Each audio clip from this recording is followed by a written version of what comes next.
অবস্থা সবার ভুল সংশোধনী জাবেদায় তোমাদেরকে স্বাগতম। তুমি হয়তো আমাদের বইয়ের কিউআর দেখে ভিডিওতে আসছো, অথবা আমাদের ফেসবুকে বা ইউটিউবে কোনো ক্লাস সার্চ করতে গিয়ে আমাদের ভুল সংশোধনী জাবেদায় আসছো। এইচএসসি পরীক্ষায় পুরো একটা সৃজনশীল এই টপিকটা থেকে এইচএসসি 24 ব্যাচের জন্য হয়। আর মজার বিষয় হচ্ছে ভার্সিটি অ্যাডমিশনে ঢাকা বিশ্ববিদ্যালয়ের লিখিত এই জায়গা থেকে 1 নম্বর প্রশ্ন আসে। আমি এখানে মোটামুটি ভুল সংশোধনী জাবেদাকে এমনভাবে গুছাই রাখছি, ভুল সংশোধনী জাবেদাকে এটা যদি কেউ পুরাটা পড়ে, জাস্ট 2 পেজের একটা পড়া, এখান থেকে নিয়ে জাস্ট এতটুকু পর্যন্ত 2 পেজের ভুল সংশোধনী জাবেদা যদি কেউ পড়ে, আই গ্যারান্টি ও ভুল সংশোধনী জাবেদায় জীবনেও আর ভুল করবে না, তার ভুল আজীবনের জন্য সংশোধন হয়ে যাবে ইনশাআল্লাহ। ঠিক আছে, সো চলো আমরা শুরু করি, আর কথা না বলে ভুল সংশোধনী জাবেদা। দেখো, মূলত 3 ধরনের ভুল হয়। এইচএসসি একটা সৃজনশীল পাবা, যারা এইচএসসিতে রেওয়া মিলের সৃজনশীল আনসার করতে 2টা যাচ্ছ তারা এটা আনসার করবা, কারণ রেওয়া মিল একটা সাধারণ সৃজনশীল আসবে যেটা নর্মাল, ওইটা একটা আসবে এবার এইচএসসি 24 ব্যাচের ক্ষেত্রে, এবং 25 ব্যাচও ইনশাআল্লাহ একটা সাধারণ সৃজনশীল আসবে। এটা যারা করতেছো তোমরা হচ্ছে অ্যাডভান্স মানুষজন, এই ভিডিওটা বা এতটুকু পর্যন্ত সবারই করতে হবে এরকম কোনো কথা না। আমি আশাও করতেছি যারা এখানে আসো তোমরা অনেক আশাবাদী মানুষজন। সো চলো আমরা ভিডিওটা শুরু করি। রেওয়া মিলে 3 ধরনের ভুল হয়, মানে সরি 3 ধরনের ভুল হয় বলছে, ভুল সংশোধনী জাবেদা 3 ভাবে প্রস্তুত করে, বা 3 ধরনের ভুল রেওয়া মিলে তুমি দেখবা। একটা হচ্ছে রেওয়া মিল তৈরির পূর্বে, রেওয়া মিল তৈরির পূর্বে এটা এইচএসসি বলো অ্যাডমিশন বলো কোথাও এটা আসে না, এটা কোথাও আসে না রেওয়া মিল তৈরির পূর্বে, কারণ রেওয়া মিল তৈরির পূর্বে ভুল হইলে তখন তুমি অনিশ্চিত হিসাব দিতে পারবে না। ঠিক আছে, রেওয়া মিল তৈরির পূর্বে। এরপর রেওয়া মিল তৈরির পরে, রেওয়া মিল তৈরি করে ফেলছো তখন ভুল হয়ে গেছে, তখন তুমি আনবা কাকে? তোমার ভাইকে। অনিশ্চিত হিসাব আছে তখন, মানে যদি এক পক্ষের ভুল হয়, আর 2 পক্ষের ভুল হলে তো অনিশ্চিত হিসাব লাগতেছে না। এবার হচ্ছে আর্থিক বিবরণী তৈরির পর ভুল সংগঠিত হয়, যখন স্যারের মাথা পুরো একদম রাগ হয়ে গেছে, তোমার উপর মাথা স্যারের খারাপ হয়ে গেছে, তখন স্যার তোমাকে এইটা করতে দিবে, কারণ এটা একটা মজার থিওরি। ওকে, চলো আমরা আলোচনা করি আস্তে আস্তে, বিসমিল্লাহ, চলো শুরু করি। রেওয়া মিল তৈরির পূর্বে ভুল, এটা এইচএসসি পরীক্ষা আসে না, এটার পড়ার বিশেষ প্রয়োজন নাই, এখান থেকে পড়ো। রেওয়া মিল তৈরির পরে ভুল সংগঠিত হলো, তোমরা যারা আমাদের বইটা নিচ্ছ এইচএসসি হও বা অ্যাডমিশন, আমাদের বইটা যাদের হাতে আছে, তবে এই টপিকগুলো পড়লেই বুঝবা যে আমি উপরে কি বলছি, আমি এখানেগুলো লিখে দিছি আমি কি কি বলছি। ঠিক আছে, ওকে, ফার্স্টে আসো। বিক্রয় হিসাবের যোগফল 400 টাকা কম দেখানো হয়েছে। প্রথম জাবেদা দেখতেছো, বিক্রয় হিসাবের যোগফল 400 টাকা কি দেখানো হয়েছে? কম দেখানো হয়েছে। একদম সহজ একটা বিষয়, যে তুমি যদি বিক্রয় হিসাবের যোগফল কম দেখাও 400 টাকা, তার মানে বিক্রয় হিসাব 400 টাকা কম, তো বিক্রয় হিসাবকে বাড়াই দাও জাস্ট। বিক্রয় হিসাব ক্রেডিট 400 টাকা, অনিশ্চিত হিসাব ডেবিট 400 টাকা। সহজ না? আমি স্টেপ বাই স্টেপ তোমাকে এখানে বুঝাই গেছি ভুল সংশোধনী জাবেদা। তাহলে এটা আসলে পারবো তো এইচএসসি পরীক্ষায়? জি স্যার, এটা পারবো। বিক্রয় হিসাবের যোগফল 400 টাকা বেশি দেখানো হয়েছে, তখন বিক্রয় হিসাব ডেবিট, অনিশ্চিত হিসাব ক্রেডিট। ক্রয় হিসাবের যোগফল 200 টাকা কম দেখানো হয়েছে, ক্রয় হিসাব ডেবিট, অনিশ্চিত হিসাব ক্রেডিট, 200 200। ক্রয় হিসাবের যোগফল 200 টাকা বেশি দেখানো হয়েছে, অনিশ্চিত হিসাব ডেবিট, ক্রয় হিসাব ক্রেডিট। ও ভাইয়া সহজ তো, জি একটা গেল। ঠিক আছে, এখানে আমি ব্যাখ্যা দিয়ে দিছি, তুমি ব্যাখ্যাটা পড়ে নিবা। যাদের কাছে আমাদের বইটা আছে ব্যাখ্যাটা একদম পড়ে নিবা। তোমরা যারা আমাদের ভার্সিটি অ্যাডমিশন বলো কিংবা এইচএসসি যে কোনো কোর্সে ভর্তি হতে যাচ্ছ, আমাদের পেজে নক দাও, আমাদের হেল্পলাইন নাম্বারে ফোন দাও, আর্লি ভর্তি হয়ে যেতে পারো, আমাদের সাথে এনজয় করে করে তোমার ক্লাসগুলো কন্টিনিউ করতে পারো। এবার হচ্ছে বিজ্ঞাপন হিসাবের পাশে, যেমন দেখো আমি এখানে নিজে করো দিছি, নিজে করো, এই যে ক্রয় হিসাবের যোগফল পারবা। এবার আসো, বিজ্ঞাপন হিসাবের ডেবিট পাশের যোগফল 500 টাকা বেশি লেখা হয়েছে। দেখো সিম্পল, একদম সিম্পল, 1 নাম্বার প্রশ্নের মতো, এটার ব্যাখ্যাই দিয়ে রাখছে 1 নাম্বার প্রশ্ন। বিজ্ঞাপন হিসাবে ডেবিট পাশে 500 টাকা বেশি লিখছো, কমাই দাও। বিজ্ঞাপন ক্রেডিট, অনিশ্চিত ডেবিট 500 500। ও ভাইয়া জোস জোস, জি জোস। এরপরে আসো, 5000 টাকার আসবাবপত্র ক্রয় ভুল ক্রমে ক্রয় হিসাবে ডেবিট করা হয়েছে। 5000 টাকার আসবাবপত্র ক্রয় করে যদি তুমি ক্রয় হিসাবে ডেবিট পাশে লিখো, 5000 টাকার আসবাবপত্র ক্রয় ভুল ক্রমে ক্রয় হিসাবে ডেবিট করা হয়েছে, এটার মানে কি? একদম বাচ্চাদের জিনিস ভাইয়া, দেখো এদিকে দেখো, 5000 টাকার আসবাবপত্র ক্রয় ভুলে ক্রয় হিসাবে লিখছো, তার মানে এটা নীতিগত ভুল। লাইন পড়ে বুঝে গেছে আসবাবপত্র ক্রয় করে ক্রয় হিসাবে লিখছি, তাহলে উল্টাই দিব, জি আসবাবপত্র হিসাব বাড়াই দিব, ক্রয় হিসাব কমাই দিব, কারণ এখানে বেহুদা কে? বেহুদা হচ্ছে এই বেহুদা, বেহুদা একে, এ হচ্ছে ভাই বেহুদা, হুদায় আসছে, বেহুদা, ওকে কমাই দাও। আসে নাই কে? আসবাব, আসবাব নিয়ে আসো, দ্যাটস ইট। তাহলে ভাইয়া বুঝে গেছি, বুঝে গেছি। এখানে আমি একটা নিজে দিছি, তোমরা করতে পারো। আমাদের বইটা যাদের কাছে আছে, বিক্রয়ের উদ্দেশ্যে আসবাবপত্র ক্রয় 10,000 টাকা, যা বিক্রয় হিসাবে লিখছে। করিও কি কি হবে। এরপরে আসো, যন্ত্রপাতির মেরামত খরচ 1,000 টাকা যন্ত্রপাতি হিসাবে ডেবিট করা হয়েছে। মজার জিনিস, মেরামত খরচ। ফর ইউর কাইন্ড ইনফরমেশন, মনে রাখা জরুরি, মেরামত খরচ, এই যে মেরামত খরচ, এটাকে আমরা বলি মুনাফা জাতীয় ব্যয়। কি বলি, কি বলি ভাইয়া? মুনাফা জাতীয় ব্যয়। কি বলি? মুনাফা জাতীয় ব্যয়। মেরামত খরচকে আমরা কি বলি? মুনাফা জাতীয় ব্যয়। তো মুনাফা জাতীয় ব্যয়কে যখন তুমি যন্ত্রপাতি হিসাবে লিখেছো, সেটা মূলধন জাতীয় হয়ে গিয়েছে। এটা নীতিগত ভুল। কি ভুল? Principal error. তো কি করবা? মেরামত খরচ বাড়াই দিবা, যন্ত্রপাতি কমাই দিবা, হয়ে গেল তো। ও ভাই জোস, আসলেই জোস। ঠিক আছে, ওকে ফাইন। এটাও বুঝছো? আই হোপ বুঝতে পারছো। সহজ সহজ। এবার আসো, ঠিক আছে। এই যে বেদাখিলার ভুল কার থেকে পাইছো? জলিল থেকে পাইছো। জলিল থেকে পাইছো কত টাকা? 5,000 টাকা। খলিলের হিসাবে লিখে ফেলছো। পাইছো জলিল থেকে, লিখছো খলিল ভাইয়ের হিসাবে। হইলো? কিছুই হইলো না। কি করতে হবে দেখো, কাকে হুদায় আনছো? খলিলকে। ওকে হুদায় কমায় রাখছো, কারণ যে টাকা দিচ্ছে সে তোমার দেনাদার। যে তোমাকে টাকা দিচ্ছে সে তোমার কি? দেনাদার। তো দেনাদার জলিলের সাথে সম্পর্ক, লিখে রাখছো খলিলের হিসাবে। তাহলে আগে খলিলকে আবার বাড়াই ফেলো, জলিলকে কমাইও। সো খলিলকে বাড়াইছো, দেনাদার খলিল ডেবিট, দেনাদার জলিল হিসাব ক্রেডিট। কথা বুঝাইতে পারছি? একদম সহজ না? কারণ খলিলের তো কোনো কাজ এখানে ছিল না, খলিল হুদায় আসছে। সো আমরা খলিলকে কি করলাম? ক্রেডিট করলাম, আর জলিলকে, সরি, খলিলকে ডেবিট করলাম, জলিলকে ক্রেডিট করলাম। মানে খলিলকে বাড়াইলাম, জলিলকে কমাইলাম। এখানে আমরা ব্যাখ্যা দিয়ে রাখছি, একদম সহজ। তুমি চাইলে এভাবে করতে পারো। এই যে এখানে আরো দিয়ে রাখছি, রিফাত থেকে পাইছি রিয়াদের হিসাবে লিখছি, তৌফিককে দিছি তৌহিদের হিসাবে লিখছি। এগুলো চাইলে আরো করতে পারো। মিজানের নিকট হতে 500 টাকা পেয়ে তার হিসাবে 50 টাকা লিখছে। সেম একটা বিষয়, তবে এটা বেদাখিলার ভুল না। 500 টাকা পেয়ে যদি 50 টাকা লিখে, এক পক্ষের ভুল। তার হিসাবে বলছে, তার মানে মিজান হিসাবে। এখন এটা কি? এটা এক পক্ষের ভুল। কিভাবে? যারা এক পক্ষের ভুলটা দেখছো তোমরা এটা বুঝবে। এক পক্ষের ভুল নিয়ে আমি একটা ভিডিও দিয়ে রাখছি, চলো আমরা চেক করি। মিজানের নিকট হতে 500 টাকা পেয়ে তার হিসাবে 50 টাকা লেখা হয়েছে। এটার মানে হচ্ছে মিজান আমাকে 500 টাকা দিছে, আমি জাবেদা দিব মিজান হিসাব ডেবিট, নগদান হিসাব, সরি, নগদান হিসাব ডেবিট, মিজান হিসাব ক্রেডিট। আমি জাবেদা দিব এভাবে। কিন্তু আমি ওই মিজান হিসাব, দেখো, মিজানের নিকট হতে 500 টাকা, আমি জাবেদা দিব কি? মিজান ক্রেডিট, নগদ ডেবিট, কত? 500। ঠিক আছে কি না? জি ভাই ঠিক আছে। তার হিসাবে 50 টাকা লিখছো, তার মানে মিজানকে ক্রেডিট করছো 50, নগদ ডেবিট 500। ডেবিট ক্রেডিট মিলে নাই, ডেবিট ক্রেডিট মিলে নাই। এই যে এটাই হচ্ছে আসলে এক পক্ষের ভুল। তো মিজানের হিসাবে তুমি 450 টাকা কম লিখছো। 500 টাকার পরিবর্তে যখন 50 টাকা কম লিখছো, তুমি 450 টাকা মিজানকে কম লিখছো।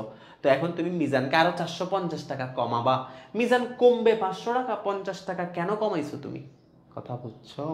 মিজান ক্রেডিট হবে 500 টাকা, কারণ মিজান থেকে পাইছি, তো পাইলে মিজানকে ক্রেডিট করবো, নাহলে তো মিজানটা মারবে আমারে দইরা।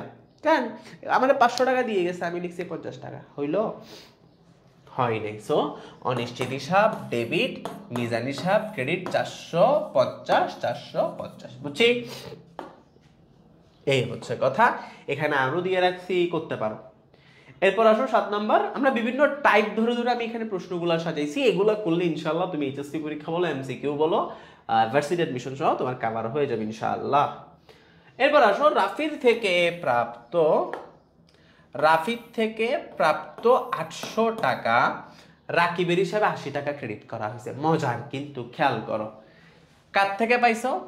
রাফি থেকে পাইছো 800 টাকা।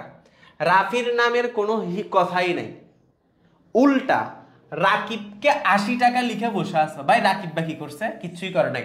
তো রাকিবকে কেন কমাইলা? ভুল করছো না? রাকিবকে কমাইছি। হ্যাঁ ভাইয়া, রাকিবকে কমানোর তো কোনো দরকারই ছিল না। সো রাকিবকে আগে 80 টাকা দিয়ে বাড়াই দাও। তাহলে রাকিব ডেবিট 80 টাকা, রাকিব ডেবিট কত টাকা? 80 টাকা। বাড়াইলাম, জি ভাইয়া বাড়াইছি। রাকিব ডেবিট 80 টাকা বাড়াইছি, ঠিক আছে। এখন রাফি ভাইকে কত কমাবো? রাফিকে তো লিখি নাই 800 টাকা, তো রাফিকে ক্রেডিট করে দাও। রাফি হিসাব ক্রেডিট কত টাকা? 800 টাকা। তো এবার ভাইয়া ডেবিট 80 টাকা, ক্রেডিট 800 টাকা, তাহলে মাঝখানে কে? অনিশ্চিত হিসাব ডেবিট 720 টাকা। বুঝেছি, একদম সহজ। দেখো রাফিকে হুদাই ক্রেডিট করছি, আবার হুদাই ডেবিট করে দিই। রাফি বাই ব্যালেন্স। রাকিবকে রাকিবকে হুদাই ক্রেডিট করছিলাম 80 টাকা, রাকিবকে আগে ডেবিট করে ব্যালেন্স। রাফিকে 800 টাকা ক্রেডিট করছি, করি নাই, করতে বলা হয়েছিল যে রাফি থেকে প্রাপ্ত, কিন্তু আমি করি নাই, তো রাফিকে করি। রাফিকে করছি আর রাকিবকে আগের মতো নিয়ে আসছি, তো মাঝখানে দেখতেছি 720 টাকা, এটাই অনিশ্চিত হিসাব শেষ। তো এখানে আমরা আরো দিছি, করতে পারো। বুঝতে পারছি, একদম সোজা ভাই। আল্লাহ। এবার আসো, আমি আসলে আজকে 2-3 দিন ধরে তোমাদের ভিডিওগুলো যখন রেকর্ড করতেছি, আমি সাফারিং ফ্রম কোল্ড, মানে সর্দি ধরে গেছে প্রচুর, কথা বলতে আমার অনেক কষ্ট হচ্ছে। তারপরেও আমি খুব এনজয় করতেছি তোমাদের জন্য ভিডিওগুলো রেকর্ড। প্রায় আজকে 2-3 দিন ধরেই খালি এগুলো রেকর্ডিং চলতেছে, এই তো চলতেছে, হিউজ রেকর্ডিং হচ্ছে। তারপর দেখা যাক কী হয়। আমি পুরো বইয়ের রেকর্ডিং করে ফেলবো, এটা আমার promise, and I will do it ইনশাআল্লাহ। ঠিক আছে, তোমরা আমার জন্য দোয়া করবা সবাই। দেখা হবে সবার সাথে বিজয়ে, ভার্সিটি অ্যাডমিশন ব্যাচে, ভার্সিটি অ্যাডমিশন সংবর্ধনা অনুষ্ঠানে, ঢাকা, চট্টগ্রাম, রাজশাহী, যে কোনো জায়গায় তোমার সাথে আমার দেখা হবে। বিদেশেও দেখা হইতে পারে, কি বলো? ঠিক আছে, বেঁচে থাকো, বেঁচে থাকতে দেখা হবে। আমার ক্লাস যারা করতেছো আমাকে মনে রাখবা, আমি তোমার জীবনের জন্য অনেক কিছু করার চেষ্টা করতেছি, তোমার জীবনকে পরিবর্তন করার জন্য। ভালো থাকো, পড়তে থাকো, মনে রাখো। আসো পড়ি। আজিমের নিকট থেকে পণ্য ক্রয় 3000 টাকা, কিন্তু কিন্তু ভুলক্রমে বিক্রয় বইয়ে লেখা হয়েছে। আচ্ছা, আজিমের নিকট থেকে, এই যে আজিমের থেকে পণ্য কিনছি 3000 টাকা দিয়ে, এই যে দেখো বলতেছে আজিম থেকে পণ্য কিনছি 3000 টাকা দিয়ে, ভুলে বিক্রয় বইয়ে লিখে ফেলছি। ভাই ঘটনা কি? পণ্য ক্রয় লিখছি কোথায়? বিক্রয় বইয়ে। লাগছে ভেজাল? অবশ্যই লাগছে। আসো, আজিমের নিকট থেকে পণ্য ক্রয় করছি 3000 টাকা, তো ঘটনা হওয়া উচিত ছিল এরকম। দেখো ঘটনা হওয়া ছিল এরকম কি, ক্রয় হিসাব ডেবিট, ক্রয় হিসাব ডেবিট, আর কি ক্রেডিট, আজিম হিসাব ক্রেডিট। ঠিক আছে, আমি লিখে ফেলছি বিক্রয় হিসাবে। একদম মায়ের খাওয়ার মতো কাজ করছি না, কিনে বিক্রয় বই লিখে ফেলছি। তো বিক্রয় হিসাব যে হুদাই ক্রেডিট করছি, বিক্রয় বইয়ে লিখা মানে বিক্রয়কে কি করা? ক্রেডিট করা। তো হুদাই বিক্রয়কে ক্রেডিট করার বিশেষ কোনো প্রয়োজন ছিল না ভাইয়া। তা আগে বিক্রয়কে ডেবিট করি। কত টাকা? তাহলে বিক্রয় ডেবিট আগে 3000 টাকা করি। ঠিক আছে, বিক্রয়কে আগে ডেবিট করি। এবার লিখি নাই কি, ক্রয় আর আজিমের নামে কিছুই লিখি নাই। লিখো ক্রয় কত ভাই, ক্রয় ডেবিট 3000। এবার লাগছে না আজিম ভাই কত? আজিম ভাই এখন 6000। এই তো এখানে দুইজন ডেবিট 6000, আজিম ক্রেডিট 6000। শেষ তো? হ্যাঁ শেষ। এই বুঝাইতে পারছি? এভাবে ভুল সংশোধনের জাবেদাগুলো করতে হয়। আর এবার আসো 9 হচ্ছে কবিরের নিকট ধারে পণ্য বিক্রয় 1000 টাকা, ভুলবশত বিক্রয় বইতে কবিরের নিকট ধারে পণ্য বিক্রয় 1000 টাকা ভুলবশত ক্রয় বইয়ে লিপিবদ্ধ করা হয়েছে। কিনছি কবির থেকে, বাকিতে পণ্য বিক্রয় করে ক্রয় বইয়ে লিখছি। একদম মাথা, মানে উল্টা ঘটনা। আগে যেটা করছি এর উল্টা ঘটনা। পণ্য বিক্রয় করছি কবিরের নামে, তাহলে জাবেদা হচ্ছে কবির ডেবিট, বিক্রয় ক্রেডিট। ঠিক আছে, ভুলে ক্রয় বইয়ে মানে ক্রয় ডেবিট করে দিছি।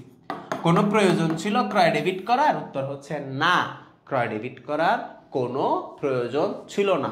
তো ক্রয় ডেবিট করার যেহেতু কোনো প্রয়োজন ছিল না, তো ক্রয় ক্রেডিট করে দাও, ক্রয় ব্যালেন্স হয়ে যাবে। তাহলে ক্রয় হিসাব ক্রেডিট, তাহলে ক্রয় ব্যালেন্স হয়ে গেছে। ভাই ক্রয় হিসাব ক্রেডিট কত? যত ডেবিট করছো। ডেবিট কত করছো?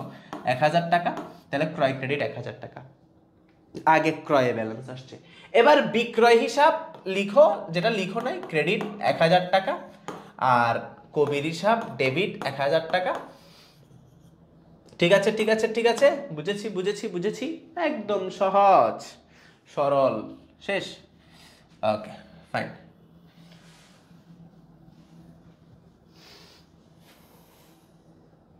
এবার আসো,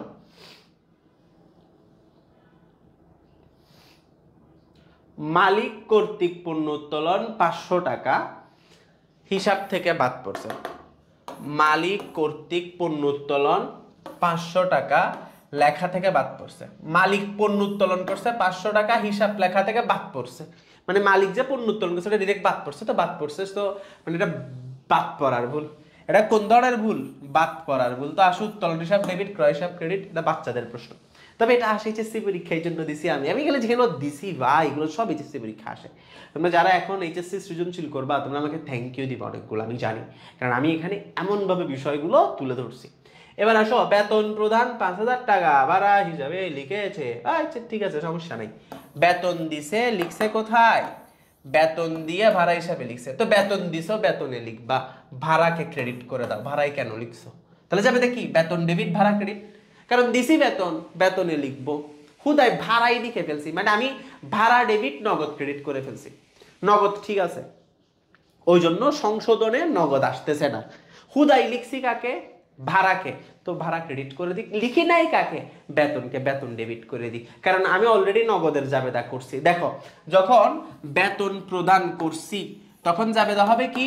বেতন ডেবিট নগদ ক্রেডিট। আমি নগদ ক্রেডিট ঠিক রাখছি, আমি বেতনের জায়গায় লিখছি ভাড়া ডেবিট, আমি বেতনের জায়গায় কি লিখছি? ভাড়া ডেবিট, তো আমি লিখছি ভাড়া ডেবিট নগদ ক্রেডিট, নগদ তো ঠিক আছে, নগদ লেখার দরকার নাই, কি লিখবো? বেতন লিখবো আর ভাড়া লিখবো, সহজ সহজ। এটা পরীক্ষায় প্রায় আসে, ঠিক আছে। এবার আসো হচ্ছে আরো দুইটা আছে। রাকিব থেকে প্রাপ্ত 2,000 টাকা তার হিসাবে ডেবিট করা হয়েছে। সো রাকিব থেকে প্রাপ্ত 2,000 টাকা যদি তার হিসাবে ডেবিট করা হয়, এটার জাবেদা কি হবে? আমরা আসো একটু চেক করি। রাকিব থেকে পাইছি 2,000 টাকা, তার হিসাবে ডেবিট করা হয়েছে। আচ্ছা, রাকিব থেকে যা পাইছি তা যদি তার হিসাবে ডেবিট করি, ঘটনা কি দাঁড়াইলো? যখন রাকিব থেকে পাইছি, বলো তো জাবেদা কি? রাকিব থেকে পাইছি, জাবেদা হচ্ছে রাকিব নগদ ডেবিট রাকিব ক্রেডিট, নগদ ডেবিট রাকিব ক্রেডিট, এটা হচ্ছে জাবেদা, ঠিক কিনা? নগদ ডেবিট রাকিব ক্রেডিট, এটা হচ্ছে জাবেদা। রাকিব থেকে পাইছি 2,000 টাকা, জাবেদা কি? নগদ ডেবিট রাকিব ক্রেডিট 2,000। আচ্ছা, আমি এখানে লিখি পুরোটা 2,000, ঠিক আছে ভাই, লিখলাম। রাকিব থেকে প্রাপ্ত নগদ ডেবিট, রাকিব মানে দেনাদার ভাই, দেনাদার দেনাদার। তোমরা আবার অনেকে বলবো যে ভাই রাকিব কে? রাকিব দেনাদার, নাহলে আমার টাকা কেন দিচ্ছে? রাকিব আমার দেনাদার, ঠিক আছে। ওকে, নগদ ডেবিট রাকিব ক্রেডিট 2,000 টাকা তার হিসাবে ডেবিট করা হয়েছে। তার হিসাবে ডেবিট করা হয়েছে মানে দেখো, রাকিবের হিসাবে কমানোর কথা, আমি রাকিবের হিসাবে আরো ডেবিট করে দিছি, মানে মাইর খাওয়ার কাজ করছি না বিষয়টা। রাকিব আমার টাকা দিয়ে গেল, আমি রাকিবকে ক্রেডিট করব, আমি ক্রেডিট না করে উল্টা রাকিব বারে ডেবিট করে দিছি, এটা মারে না যে এটাই তো বড় কিছু। তো কি হবে এখন দেখো, রাকিব, তাহলে বিষয়টা এরকম যে শুধু ওর হিসাবেই ভুল করছি, শুধু তার হিসাবে ডেবিট করে দিছি, তার হিসাব হবে ক্রেডিট, মানে তার হিসাব কমবে, আমি কমাই নাই, উল্টা আরো বাড়াই দিছি। এটা আমার 2,000 টাকা দিয়ে গেছে, আমি রাকিব ক্রেডিট করবো 2,000 টাকা, ক্রেডিট করি নাই, ডেবিট করে দিছি 2,000 টাকা, তাহলে আমি রাকিবের সাথে পার্থক্য করে ফেলছি কত? 4,000 টাকা, ঠিক আছে না? একদম সিম্পল, আমি রাকিবের সাথে পার্থক্য করছি কত? 4,000 টাকার। রাকিব ক্রেডিট 4,000, অনিশ্চিত হিসাব। এখন প্রশ্ন হচ্ছে ভাই অনিশ্চিত কেন আসছে? কারণ এখানে শুধুই ভুল হয়েছে রাকিবের হিসাবে, এটা এক পক্ষের ভুল। দেখো, ভুলটা বলতেছি স্পেসিফিক্যালি কোথায়? রাকিবের হিসাবে। ভুলটা কোথায়? তার হিসাবে। তার খতিয়ানে 200 টাকা, 2,000 টাকা ক্রেডিট পাশে বসবে, আমি ক্রেডিট পাশে না পাশে উল্টা ডেবিট পাশে বসাই দিছি, তাহলে আসলে 2,000 টাকা কমার কথা। ধরো 1,000 টাকা, 5,000 টাকা থেকে 2,000 টাকা দিয়ে দিছে, তাইলে পাই কত? 3,000। আমি লিখছি 5,000, আরো 2,000 পাই 7,000, হবে 3,000, আমি লিখে রেখেছি 7,000, তাহলে পার্থক্য কত? 4,000 টাকা। ওই জন্যই তের হিসাব থেকে 4,000 টাকা ক্রেডিট করতে হবে, ঠিক আছে ঠিক আছে ঠিক আছে ঠিক আছে। বুঝছি না, বুঝছি না, না বুঝতে ভিডিওটা 2-1 বার দেখলে বুঝে যাবা, একটু ঠান্ডা মাথায় ভাবতে হবে কিন্তু। এরপরে আসতেছে 13 নাম্বার কোয়েশ্চেন্স। ধারে 2,000 টাকা পণ্য বিক্রয় করে তার দেনাদার হিসাবে ক্রেডিট করা হয়েছে। সো ধারে 2,000 টাকার পণ্য বিক্রয় করে তার দেনাদার হিসাবে ক্রেডিট করলে কি হবে আমরা একটু চেক করি। ধারে 2,000 টাকার পণ্য বিক্রয় করছি, ভাই জাবেদা হচ্ছে বিক্রয় হিসাব ক্রেডিট, দেনাদার হিসাব ডেবিট। উল্টা বলেন কেন ভাই? দেনাদার ডেবিট, বিক্রয় ক্রেডিট, ঠিক আছে। ওকে, ধারে 2,000 টাকার বিক্রয় ক্রেডিট, সরি বিক্রয় করছি, কিন্তু দেনাদার হিসাবে কি করছি? ক্রেডিট। ভাই ওটা আবার আগের মতো না, আগেরটার মতো না। ধারে বিক্রয় করলে দেনাদার ডেবিট হওয়ার কথা না, তো ডেবিট না করে কি করে দিছি? ক্রেডিট। তাহলে বাড়াই দাও, ডাবল বাড়বে। যেটা ডেবিট হওয়ার কথা ওইটাকে যদি ক্রেডিট করা হয়, অথবা যেটা ক্রেডিট হওয়ার কথা ওইটাকে যদি ডেবিট করা হয়, তাহলে তাহলে তাহলে ব্যালেন্স ডাবল হবে, ব্যালেন্স ডাবল হবে। যেটা ডেবিট হওয়ার কথা ওইটাকে যদি ক্রেডিট করে ফেলো, যেটা ক্রেডিট হওয়ার কথা ওইটাকে যদি ডেবিট করে ফেলো, তৈলেই ব্যালেন্স ডাবল হইব। তাহলে ব্যালেন্স কি হবে? ডাবল হবে। বুঝতে পারছি? জি ভাইয়া, বুঝতে পারছি। শেষ হয়ে গেল। আই হোপ আর নাই। এই এতটুকু পর্যন্ত সংশোধনী যাবে যারা করছো, ব্রো ইউ আর অসাম। সবগুলো বুঝলে আমাদের বই থেকে পড়লে তুমি এইচএসসি সংশোধনী যাবে 10 নাম্বার পাবে ইনশাআল্লাহ, যদি তুমি ভুল না করো আর কি। ঠিক আছে? তবে এইচএসসি পরীক্ষা অন্য ম্যাথ থাকলে এটা করার দরকার না। তুমি যদি মানে স্ট্রংলি কনফিডেন্স থেকে করতে পারো, কারণ এই ম্যাথ করতে সময় লাগবে 5 মিনিট, বেশি সময় লাগবে না। So thank you. তোমরা যারা আমাদের এইচএসসি কোর্সগুলো করতে চাচ্ছ 25 ব্যাচের করতে পারো। অ্যাডমিশন 24 ব্যাচের চলতেছে, আলহামদুলিল্লাহ শুরু হবে। যদি তুমি আগে দেখো শুরু হবে, এখানেও করতে পারো। তোমাদের জন্য আমরা সিনিয়র ভাই team, Arafat accounting zone team, তোমার জীবনে সিনিয়র ভাই হিসাবে আবির্ভূত হতে চাচ্ছি, হয়েছে আলহামদুলিল্লাহ। আমাদের জন্য দোয়া করো, আমাদের সাথে থাকো, আমরা যাতে তোমাদেরকে তোমাদের লক্ষ্যে সর্বোচ্চ সীমায় পৌঁছে দিতে পারি। ততক্ষণ পর্যন্ত বিদায় নিলাম, দেখা হবে বহু নির্বাচনী সলভ ক্লাসে। ভালো থাকো, আসসালামু আলাইকুম রহমতুল্লাহ। আমার জন্য দোয়া করো, আমার পুরো টিমের জন্য দোয়া করো, যাতে আমরা তোমাদেরকে সারা বাংলাদেশ ব্যাপী সার্ভিস দিয়ে যেতে পারি। ঠিক আছে? আসসালামু আলাইকুম রহমতুল্লাহ।